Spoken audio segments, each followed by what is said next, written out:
I interviewed the co-creator of one of the biggest mobile games out there, Marvel Contest of Champions, and this was incredibly exciting to get to talk to him about his brand new game. Now, before I get started, I just got two things I want to say to you guys. I don't sound like this for the rest of the video. I've got a bit of a cold right now, but that's just for the intro. And also, I know I've been gone for a very long time. I've got a few things to figure out with uni right now, and I don't think I'll be coming back regularly anytime soon. But maybe you'll catch a few pieces of content from me here and there. I'll keep you guys posted, but otherwise, enjoy the content. Oh, how are you doing? I'm good. I'm good. Just taking a little bit of a break, couple of days traveling Oh, very before nice. before the summer is done. Yeah. Where have you been? I just went down to Seattle from Vancouver, just walking around with my daughter and enjoying the. It's actually raining, so I'm not even enjoying it. So, No, I know what that feels like in the wh- UK. where are you located? um, I'm in the UK, nearish London. Mm. So it's rainy there too? Right now, it's not raining, but it does a lot. Um, Yeah. so, meh. Yeah. Vancouver is the same thing. It rains most of the time, but you get used to it. Yeah, yeah, you do. Cool. All right. Um, so, what is your role? Like, what do you do on a day to day, and how does that compare to what you did in Kabam? Like, with What If and Kabam?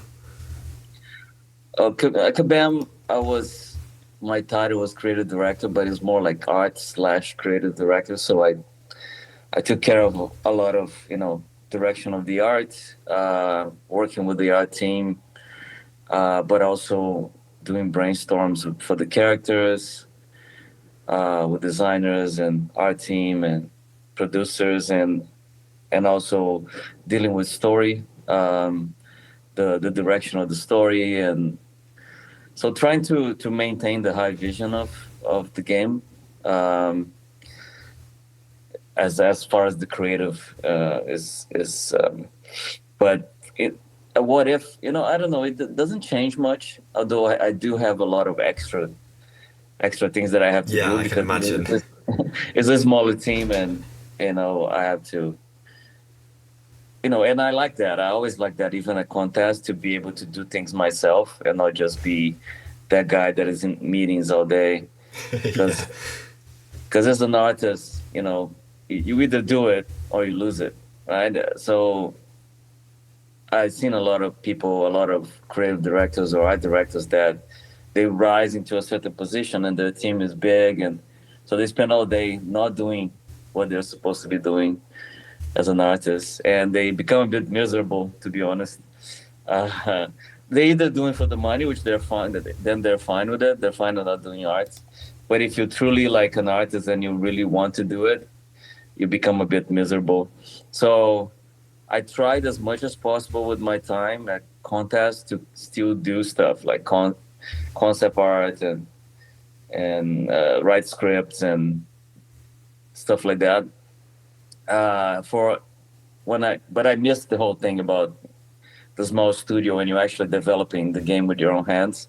Yeah. Uh, what if is return to doing that, which I'm very happy, but at the same time is it's very busy. You have to like take care of managing the company too, and yeah, I have to like switch my hats all the It's time. a whole lot of other stuff that goes into actually running everything rather than just Yeah, doing the arts yeah. bits.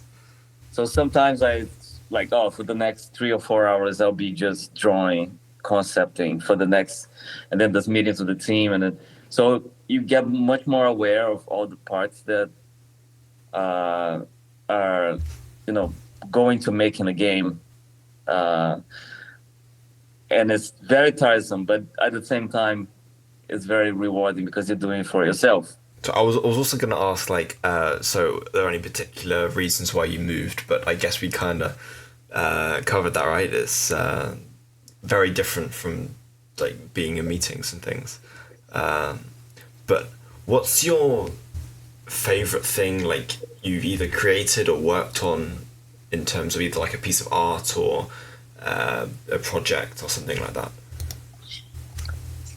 Well, I really love working on Realm, because it was something that, you know, I pitched to the company, and I was very lucky for the company to accept and greenlight it and put an effort behind it.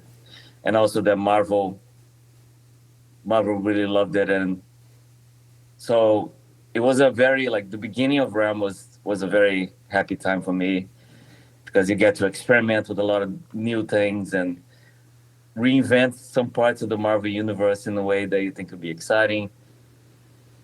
But yeah, that part of the project was really great. Also, contests, even in the bad days, it was a great project to work on, because, you're doing a Marvel thing for millions of people to enjoy, and it's very fast. You see the reactions of people really quickly. Every month you put something new, a new story, new characters, and you see the feedback right away. So it was always very, very good to work on that. And there's been some shiny moments, of creating original characters that people attach to, like Aegon or even Guillotine, and also get to work with some, yeah, yeah. So I get all of those in my office too, like all the, and also working with people that I never even dreamed to be able to work with. You know what I mean? I was talking to someone the other day about how I got to work with Taika on doing the motion comics Oh yeah, I remember you for Korg. tweeting Yeah, about it. Yeah. yeah. And it was like how, like, I couldn't even dream about it. When I moved to Canada like 20 something years ago, I could, my English was really bad, and I was just studying animation. I couldn't. All I wanted is have a job, and I'll be super happy. And then suddenly I'm writing a script and directing Taika Waititi in a recording session. Directing, I pull in quotes, because you cannot direct the guy. He's just like, you just let him go off the. Yeah. Uh, and I've just been awed how awesome he was. But just to have him, a great writer and director, read my words and think it was good enough for him you know, to have fun with it. It was a great moment. And also going to Comic Con and meeting a lot of people that I never had a chance. Growing up and reading comics, they were so distant from me, right? And Yeah. meeting those people and sitting at the Marvel table with everybody, and only working in a big project like that for a company like ABAM would allow me to do it, right? Because Marvel is Marvel. It's nothing quite like it. Oh yeah, it's But I it's also very love my big. personal stuff. My personal stuff always been very dear to me. Like, and I always treated even those projects as very personal. I used to make comic books and publish myself, and I put those things in the same kind of level, because every time somebody comes to me and say, "Oh, I love that comic," it feels the same. The sizes are different, Yeah. but the feeling is the same. Um. Yeah. I mean, talking about Realm actually, because I played it a fair bit when it was still out. I really enjoyed that game. Um. But of course, eventually it didn't quite have the player base, so it sadly had to shut down. But is there anything that you've learned from Realm that you're taking forward into your new studio in terms of like making improvements or like features that you're being inspired by? Well, there's a lot of things. Yeah, a lot of things. I learned a lot from the good and the bad from the project. One thing is, if you see something that you don't agree with in a project, you should speak up. Uh, and many times I just didn't, because the vision I had for that game, turns out that the game that came out, it was missing a few parts that I thought it was essential for the game to work. The whole thing of the houses and and the territory control. We, in the beginning, that's what I sold to everybody, and I was like, yeah, that's the game. But then I kind of stepped back a little bit and let the process just happen. And a few times I saw things that I spoke up a few times, but I should have been a bit more, I don't know, Bit more involved, hands-on, push people in yeah, the right hands on with direction. some of the areas that maybe I thought I shouldn't be hands on because it wasn't my area. But there was a little bit of a disconnect between the parts. I think we grew the team really fast. There was a lot of excitement about the project in the studio, so we end up maybe building a team around it too quickly instead of like putting all the bones of the project together and make sure that the prototype was exactly what we wanted.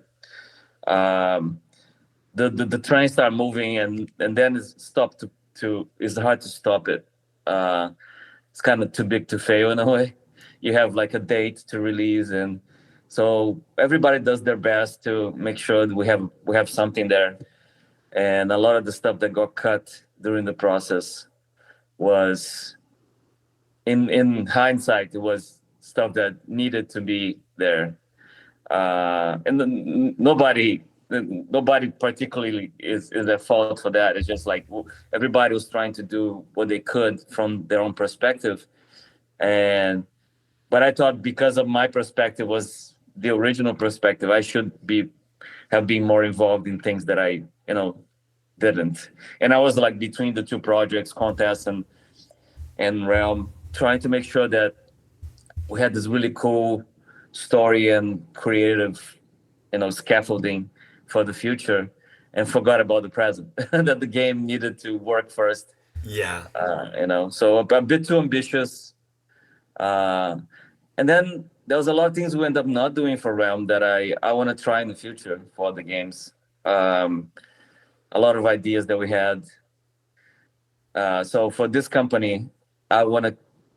One of the things that I really wanted to try on Realm that we never quite is the idea that the design of the game, the creator of the game, should be one indivisible thing.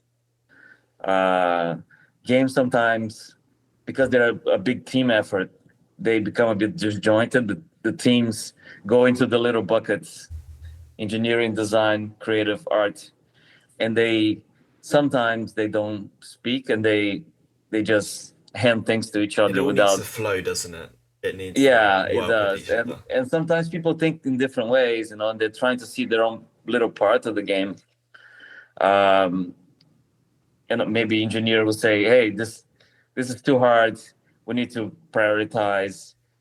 Design is thinking about the mechanics. Art is thinking about how beautiful the game could be, and the resources are finite. So you end up creating a little bit of this disconnection, and you need somebody to carry the vision of the game. And sometimes that person is not the person that should be. Sometimes the person is just somebody that is not really involved in the day to day. So we kind of elect someone to be the representative of the game, but that person doesn't have a strong vision. Oh, I So a see. lot of Yeah. that happens, it's a company. A company has to make money, and so I really want to make sure that we keep our company the right size, with the right Yes. with the right structure, with the right people calling the shots.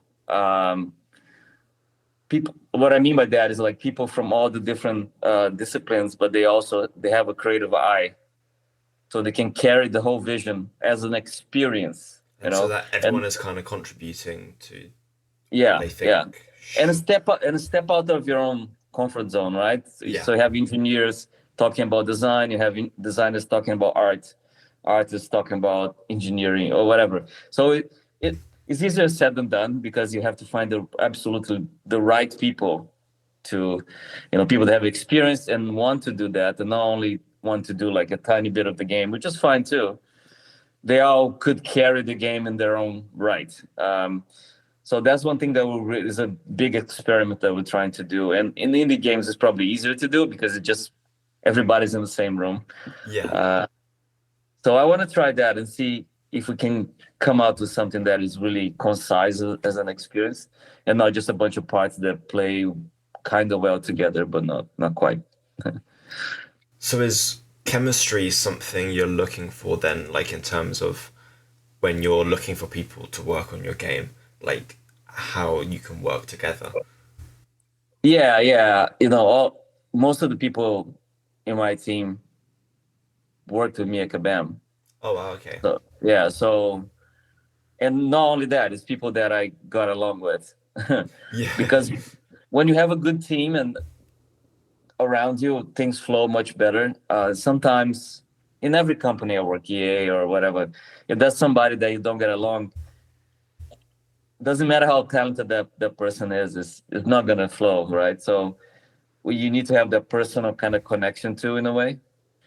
In the beginning of Kabam, everybody that we hired, very very beginning, everyone needed to be part of the hiring process to know if that person will fit, because one person that doesn't fit in a team of 10, it's a big deal, right? It can spoil the broth. Of course, later is impossible to do it. You have to have a hiring process that is separate from, you know. So all the people that work with me now is people that I really enjoyed working in the past at Kabam, and now that they're not at Kabam anymore, they started, joining, and it feels really good. While sitting, while talking, there's no like forbidden subjects or touchy subjects or so it's very good. Also, it must be rather freeing then, compared to being in a company, like a big company. It is, yeah, it is. You still have the personalities, and you have to be careful about how you deal with people, and especially me, I had to be aware of the feelings that are going on, and sometimes people don't talk about it. It's human nature, right? Yeah. Somebody not feeling really happy about something, and I have to really catch it and try and talk to that person. So I need to be always on the look. But most of the time is really easy, and I wanted to recapture that feeling because I felt that when we started the Kabam, but it wasn't even Kabam at the time. It was Exploding Barrel, and I had that really great feeling working with those people, and I wanted to be there all the time. Kabam managed to carry that feeling for a long, long time. People really genuinely wanted to be at the office. And even after work, people would just hang out and have a few drinks. And team spirit. Yeah, and of course, as the company grows beyond a certain size, it's impossible for you to know everybody, and smaller groups will form. Totally fine. That's the nature of things. But while you're small, you can still do those things that everybody can be part of this one thing. Yeah, we love that. Yeah, that's great. One of the other things I loved as well, looking at, or I took an interest in looking at, like your website for What If, was under philosophy. There were two sections that stood out to me: let them play and fun is retention. So having no paywalls that interfere with the experience and being able to complete a game, but also not having to force people to come back. Because I find with a lot of games, even with contest, like with the Alliance stuff and whatever, it can be quite a chore to keep coming back every day and playing things, which I really liked. But do you have any goals on how you're going to implement that with your new studio? Because the first part is is a byproduct of free-to-play model, right? So when you have a game that is free, it's great because people download it, especially if it's something like Marvel or whatever. Millions of people download, but also millions of people just leave. Yeah. There's so much out there competing for attention. And so part of the system of free-to-play is always bringing new people and trying to retain them through a lot of different means. So competition, tasks they have to do for rewards, and of course through content, which for me should be the main thing. If you're doing your job right, the content will be the main thing that will hold people. But a lot of games, contest is actually pretty good with that because it's a Marvel game is really well done. The gameplay is enticing, easy to play. The art is great. The story is very cool. But even with that, it's natural of the free to play environment that I don't know how, like a big part of the population would churn out. Uh, and then you have to bring new people and keep the same people there. And the more people play, the more they get involved, and they're more likely they're going to spend something, which is the lifeline of a free to play game, is to selling things inside the game. So to make sure the game even survives, you have to have a lot of people engaged day to day to day for sometimes years. And different games do different ways. So for us, stepping outside of the free to play world means it frees us to have people just play for as long as they want. Uh, would that put us in the premium game kind of arena? Maybe it would. Maybe it would be a game that you pay for it and you play the whole thing. Maybe not. Maybe it's a different model that we still have to pursue. But all we want is to have people be mostly engaged by content. And for that, we need to make a game that is pretty damn good first. Yes. And then second, there's a lot of like narrative that draws you in, and you always have to see what's next. And that's how TV shows do it. You watch the first episode of a series, and if it doesn't get you right away, you don't want to see the rest, right? So It has because to it's capture you and to make you know, exactly. to know what happens. So we're looking at a lot of that model from outside of games to do that. Also, what is the right platform for us so people feel that they can try things? So we've been talking to different platforms that have different formulas. Like, for example, Apple and the Apple Arcade, for example, are a great way for people like us, the indies, to put our games in there. And people, since they're already paying the subscription, they can go there and try all the games. And we're not forced to very aggressively try to retain people other than through a really great game mechanic and a great content. So the very nature of the game will change how people relate to it. And, we don't want people to feel that playing our game is a chore. I don't want them to feel more frustrated after they play the game than before. We don't believe in that. We think, and I see some people playing, either contest or whatever free-to-play games. Sometimes that they feel that is a chore, that is a job, and people feel frustrated. I don't know if anybody's fault. It's just the fault of the system. Yeah, it's how free to play works. I know with me with alliances, I used to play MCOC a lot more when I was in an alliance, but I've since left alliances and I just play casually when I want to. And while I definitely don't play as much anymore, I don't get burnt out like I used to. I don't just stop playing for periods of time. That probably improved your relationship with the game, but probably made you a worse customer for in this strict money sense, right? Because you don't feel pressure to spend, so you can be always on top. So yeah, and by the very nature of being indie, a big company needs to make millions of dollars to maintain the team, to maintain the structure, the service, whatever.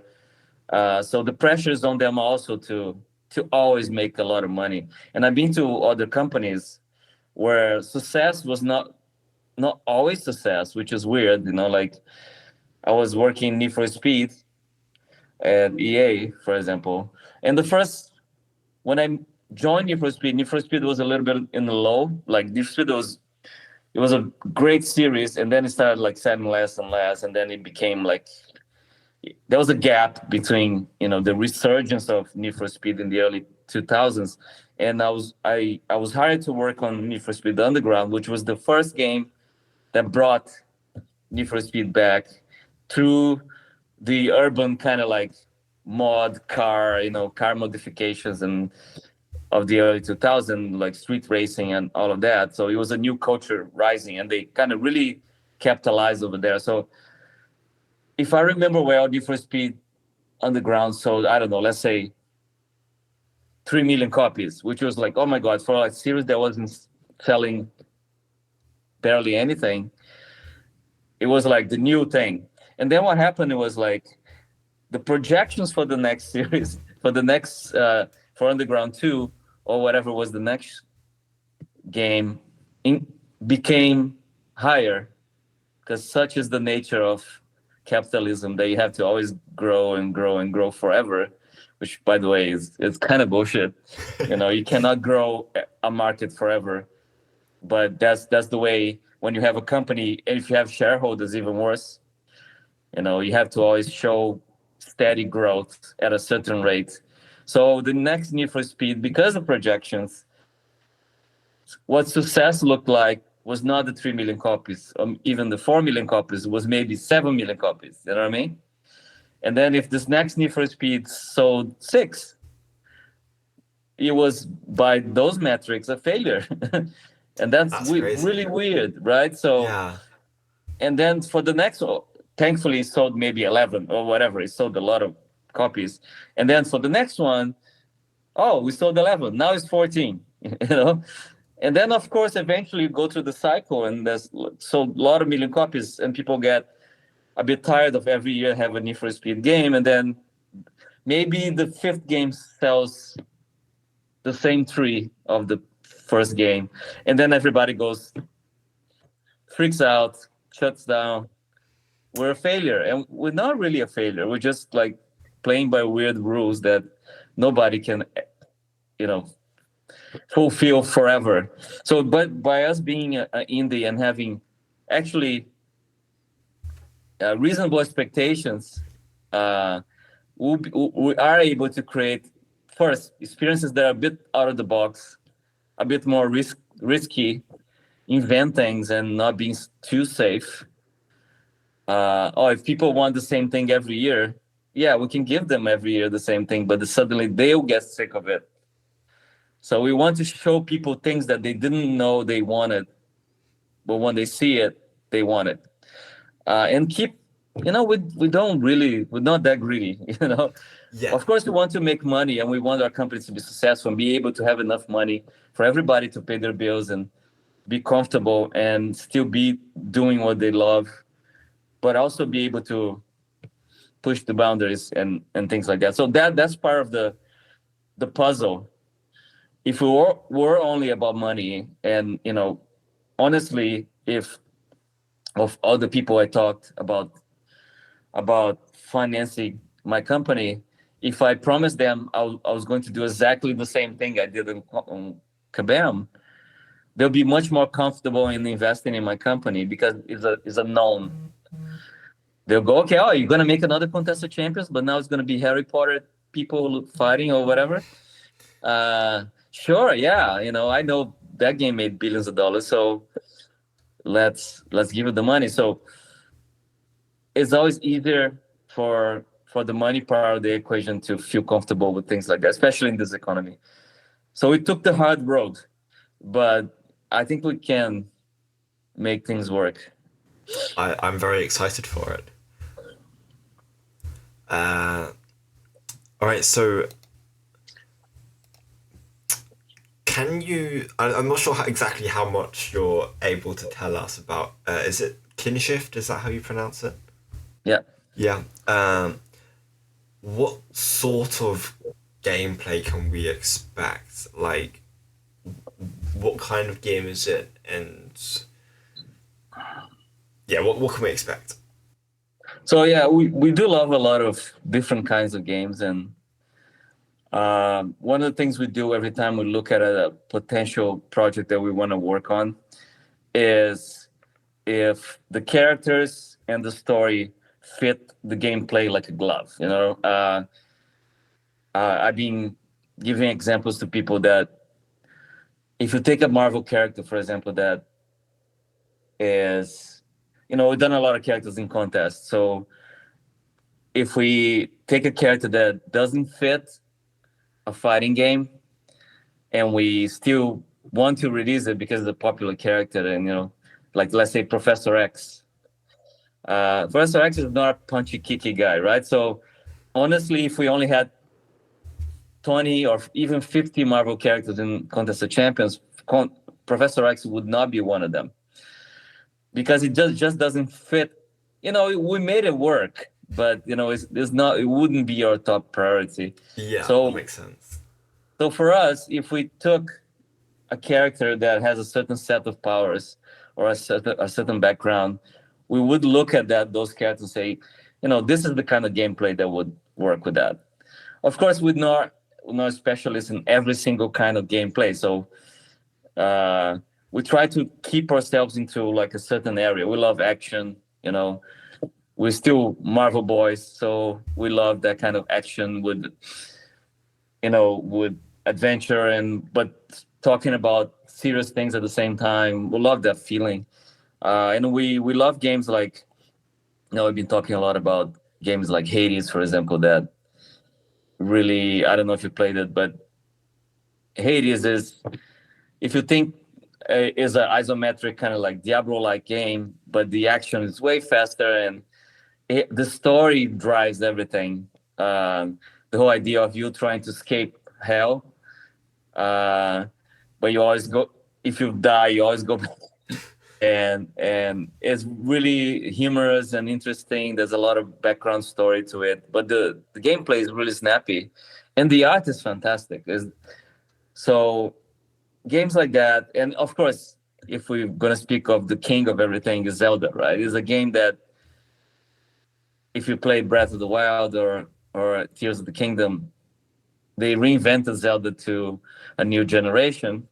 Uh, it's a game that you can almost live in the world of, and you can do different things in the world. You go through the story, and some days I would go and, oh, I just want to kill monsters today, and the next day I'll just like, oh, let me get some mushrooms and cook and just walk around and enjoy the vistas or solve puzzles and stuff. So this kind of area of game that we're interested in exploring with Kinshift. And of course, we cannot make Zelda. I'm not going to promise we're going to make Zelda, but That would be quite a promise. those guys are geniuses, and they do have a lot of resources and time, and we're a tiny little in the studio. So we take inspiration from a lot of games like Death's Door and Hades and Zelda and Disco Elysium or Transistor. There's a lot of cool games that we love that have that kind of balance between puzzle solving, story, and really interesting gameplay for fighting and other things.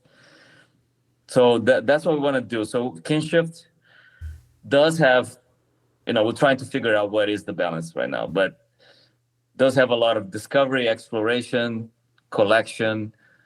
The story is there. It's not overbearing with story, which I don't like.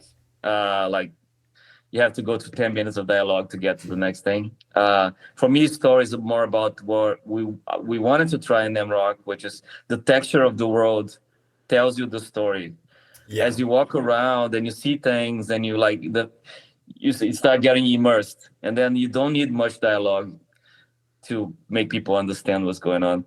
So we want people to be in this world. And of course, we cannot make an open world as well, because that takes a lot of years and money to make. But we're going to make a story that's somewhat linear, but you can have choices.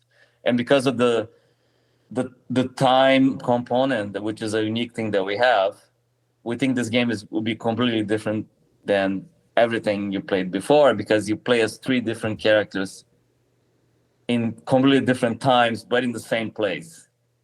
Oh, I So see. That's interesting. yeah, so you play as a family that is exploring space, and they come back to Earth, and there's some kind of catastrophe, and then they go into cryogenics and they wake up in completely different times, thousands of years separated from each other. Uh, but then they're still connected by this weird force. They don't know what it is, which we call the Kinshift. So they start being able to connect with each other, even though they're not physically present. And you, as the player, can jump between them to try and solve puzzles and fight enemies across time. So working as a team without being together. That's basically the premise of the game. I like that. That's really interesting. So in like in combat, would you be able to switch between the different times? Or during combat, you might be have to focus in one time. Okay, But right, yeah. yeah, but what you do if you choose to fight in moments that maybe you have other options, that will have knock-on effects like Right. down the line. And maybe, if you're playing as the daughter of the family in the past, and you have a choice between fighting someone to get through a wall or something, or a door, or trying to do something else like bartering or convincing that person or whatever, you might be told by your mom, like, in the future, hey, don't fight this guy if you can, because those people are our allies in the future, and they'll remember. Their memory will go through of one of us, doing that to their leader or whatever, their ancestor. So try and do something different. Or, like, there's lots of different options that we want to try and put through the story. Or maybe fighting is the best. Maybe if you nip a threat in the bud, in the future they're not going to become this gigantic army of enemies. So we're trying to make some really interesting choices among, like, and then you have to talk to each other. There'll be mechanics as you progress in the game. There'll be better ways to help each other that is not just by giving information. As you get better in the Kinshift, you might be able to send things. Of course, sending things from the past to the future is natural, right? So I can just put something in the hole and say, hey, 1,000 years in the future, that's where it's going to be. But there's also ways to do things backwards that we want to do. So a lot of interesting, smart things that you have to find out, and you get better at doing the kin shifting, that you might be able to help your relatives without even ever meeting. And of course, there's a story and there's a big threat in the end, and there's always the question that are they going to be able to meet each other again as part of the whole background of the story, because I wanted to explore something that people are very familiar with, is the fact of being away of people that you love, but still feeling very connected. You know what I mean? Something that I experienced living in Canada and having a lot of my family living in Brazil, is that we're still as connected. It's like when I never left. So I go back there, we pick up right where we left off, like we met yesterday. So that kind of spiritual connection, that kind of like almost supernatural feeling, is something that it felt like a fantasy, like, for me, that we could explore. So yeah, and it kind of ties with the mechanic like a glove, like I was saying. So Yeah, that's what I think. I am really looking forward to seeing where it goes. Is there anything you're looking forward to most with what's coming up? Like, is there anything in particular?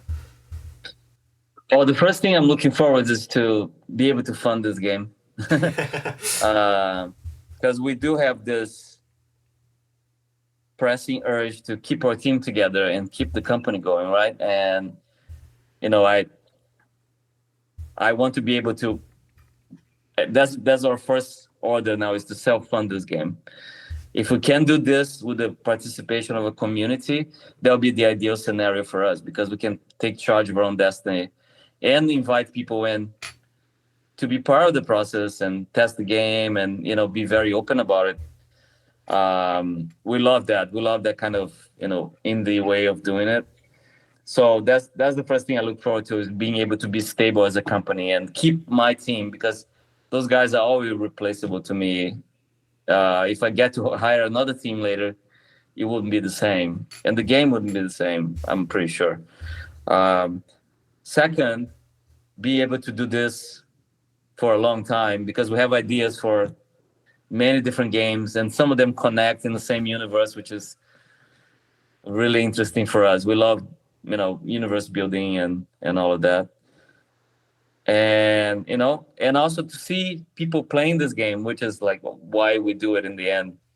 To see people playing this game and crafting theories about it and helping each other how to pass through some obstacles or something like that. And I love seeing that online. I used to love that for Contest and Realm.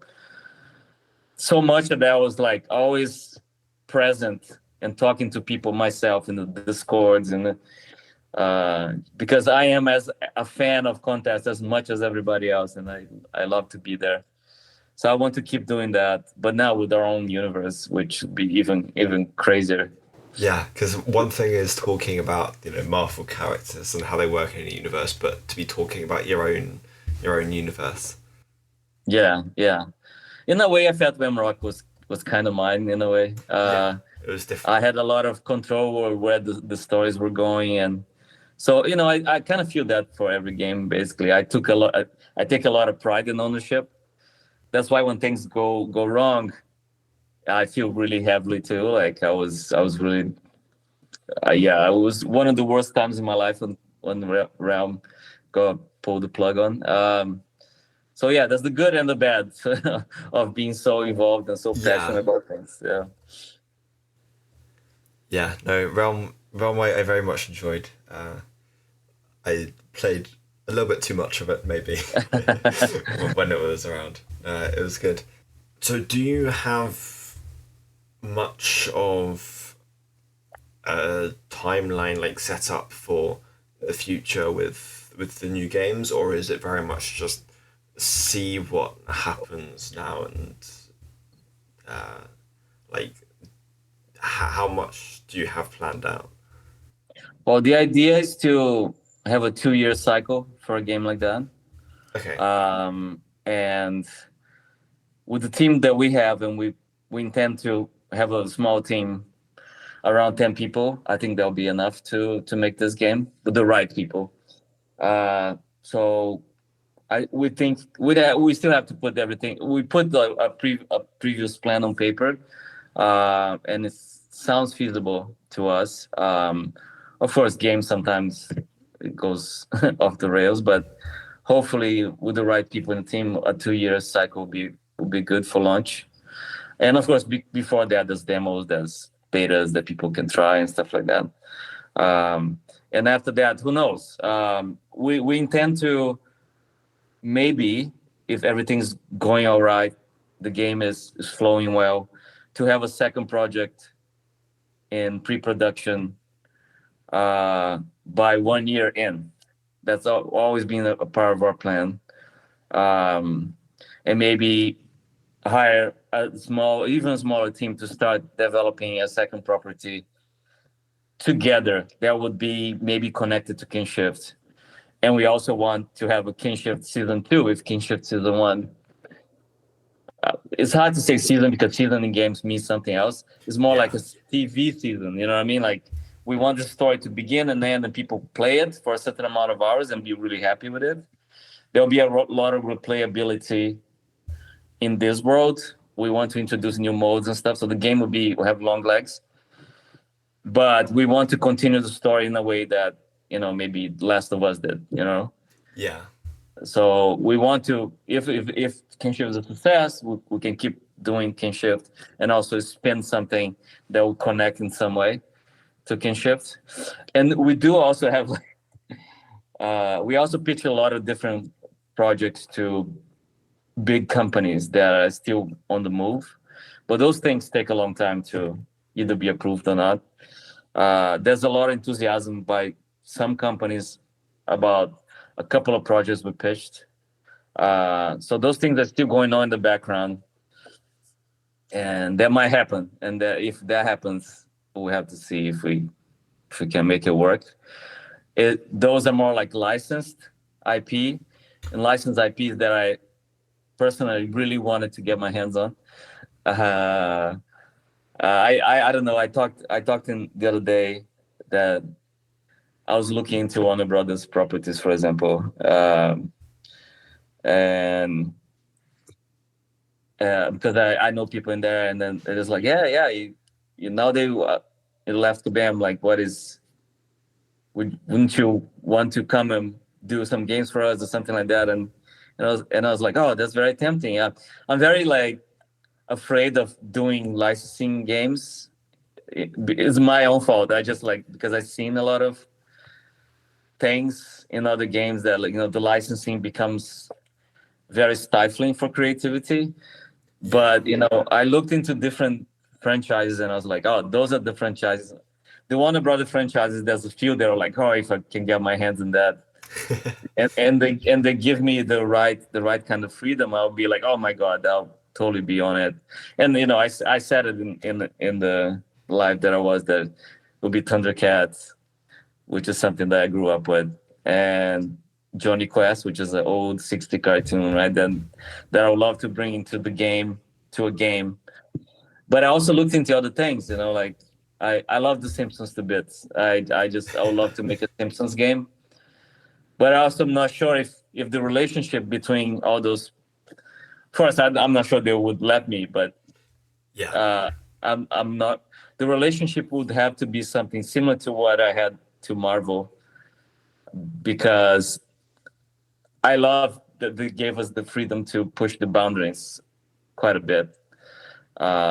And I know the Transformers guys, for example, the Kabam Transformers guys, also had a great time working with Hasbro. Like, they gave a lot of freedom to push the boundaries too.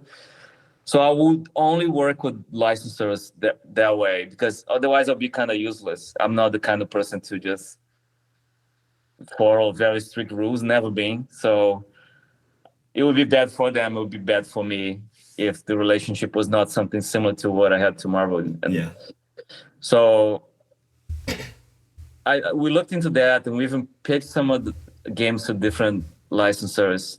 There was a lot of excitement for the story, but right now the industry is in a bit of a weird kind of situation. There's a lot of people in a wait and see, kind of like, we're not going to invest in something new. So we're waiting for that part of the business, and it might hit, it might not hit. So if for a new IP hits, that's all we need, because that's the most important thing for us, is to do our own IP. If not, maybe one of the other projects will hit, and maybe we can do something really great with somebody else's IP, if it's the right IP for us too. So. No, I mean, I have a lot of faith in what you've got coming up, because I'm very excited. I just can't wait. I can't wait to see it all come out and see all the new information. And oh, thanks. Like, you're invited to test the game. We can, as soon as we start getting close to that, like, we could put all of you that are interested in some kind of beta test, or even like you be invited to the devs Discord, so we can talk about stuff that's going on. You can give opinions. I think it's all very welcome, for sure. Yeah, absolutely. That sounds great. I have one other question about contest, actually. So where you were saying about freedoms with IPs and being able to do things, how did you go about, or were you originally allowed to create your own characters in Marvel, or is that something you had to suggest to them? Like, how did that whole process work? Well, in the beginning, I was like just happy to be in the room. Yeah. I wasn't even like daring to suggest something like that. I was really happy to just be working on something. But in back of my mind, I was always, how far can I push this?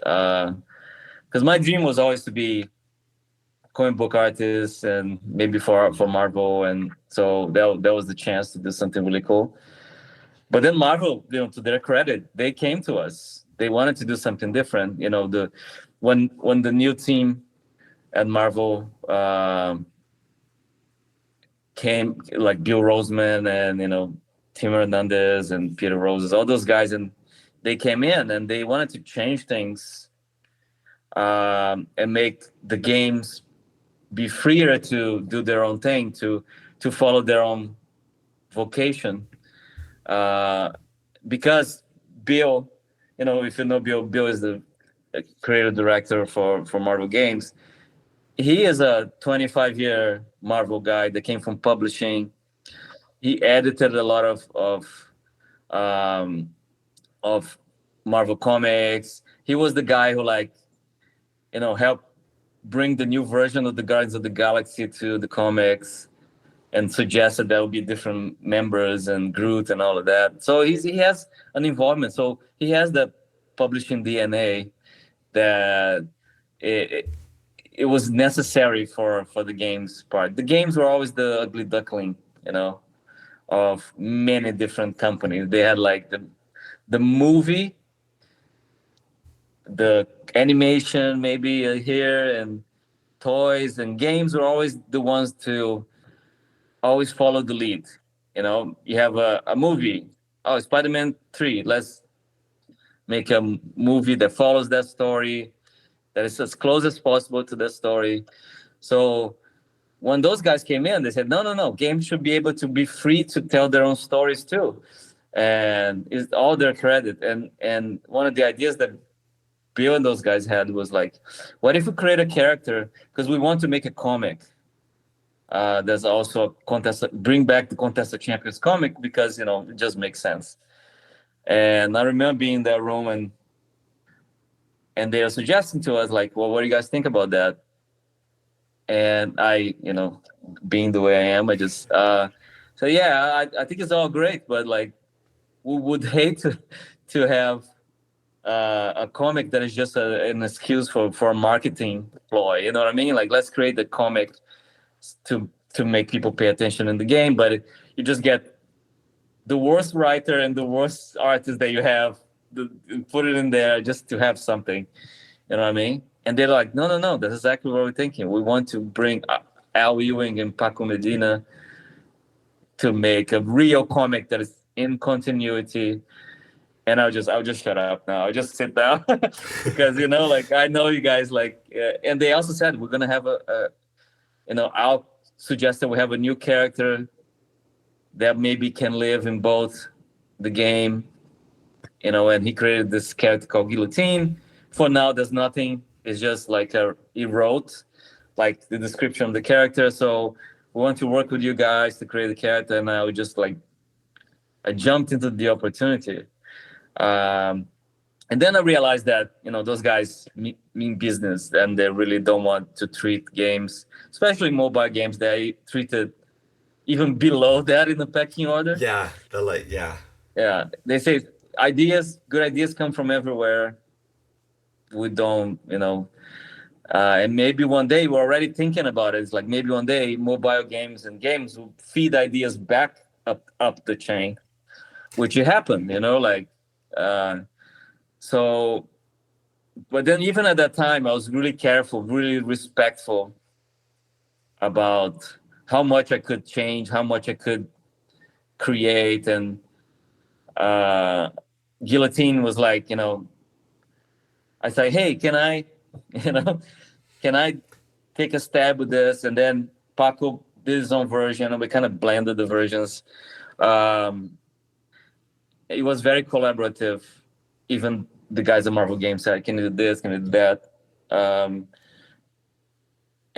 it was great. And then I started, doing little tweaks on things, like the Maestro with his armor. That was me trying to get we're trying to upgrade the Maestro to even a bigger character. So I did that, and I sent it to them. Hey, what do you think about that? And they said, oh, that's great. And I started realizing that I had the space to suggest things. And Venom Pool, when I had no idea there was a like a version of Venom Poe already in the comics. Neither did they, honestly, like, because he only appears for a panel or two in a It's a what if. one-off thing. Yeah, you kind of Yeah, forget yeah. about it.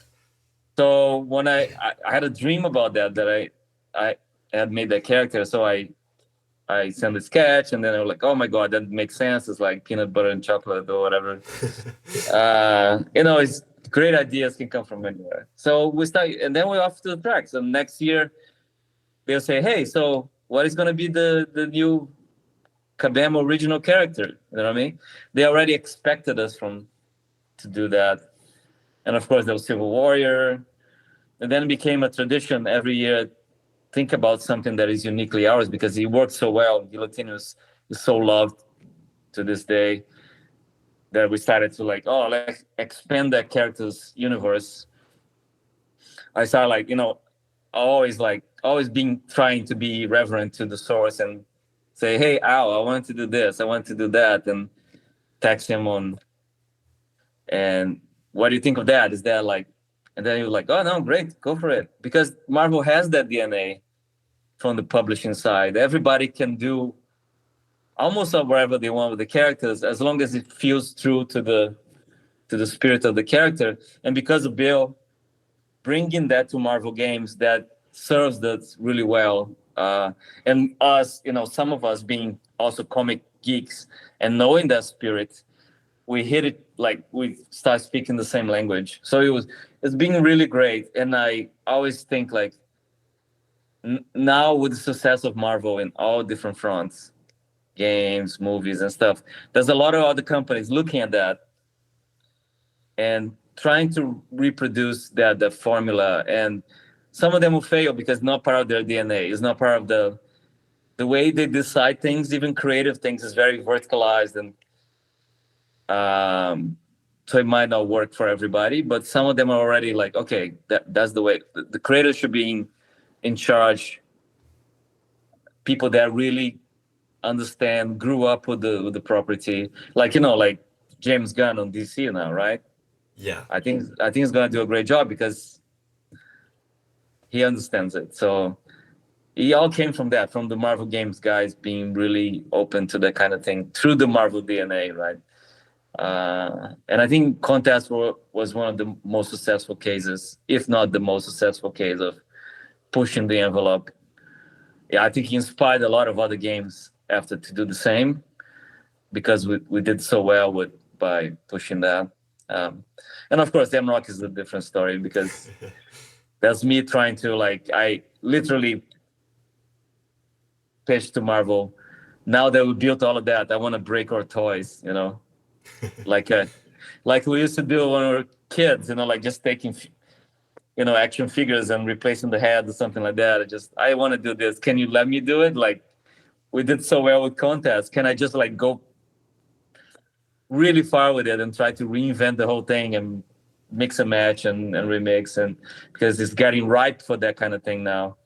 And they understood it did. It's like, yeah, we're right. That's where we're going right now, remixing multiverses and stuff like that. So it was great that they let me do that too. Yeah. Great. I mean, so obviously you've got the creative side of MCOC and things, but are there any like champions in particular you'd like to favorite from like a player's perspective, like playing any champions? Are there any ones you particularly use? That I use?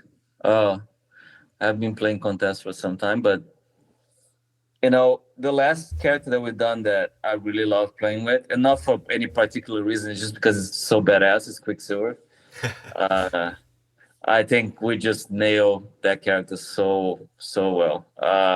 Crazy. Even though he's one of those cases that character does not belong in a fighting game. I think it belongs in a game that he could run.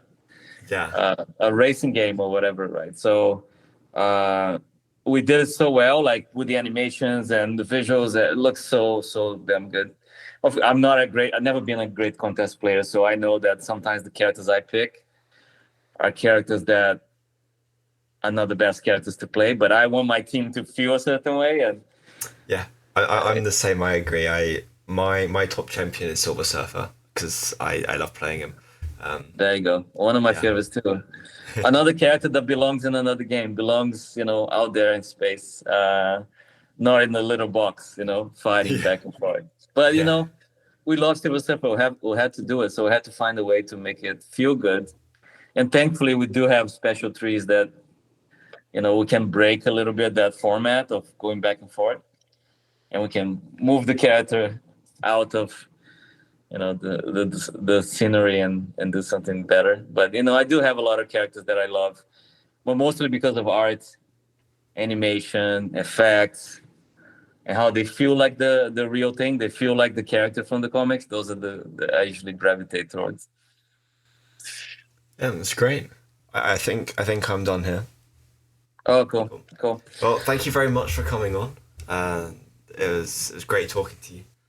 Yeah, thank you. Thanks for talking to me. I know we're not doing kabam stuff anymore, and we're doing something completely new that is unproven. But everybody that we talk to, I see a lot of excitement about it, and I really want to for most people know about the project so they can support us on the Kickstarter, and then we can really start doing this, and we see much more like gameplay, and I think you guys are gonna like it because it feels very not like similar to contest, but it has that feeling, of adventure and action is really colorful and big.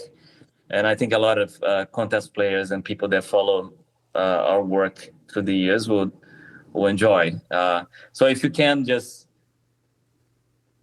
go to the Kickstarter and take a look, and if people like what they're seeing, help us bring this thing to reality. Yeah, great. And then obviously I'll be sharing this video as well when it drops. So just get friends and people to see if they get interested in what's going on. Cool. Sounds great. Thanks, man.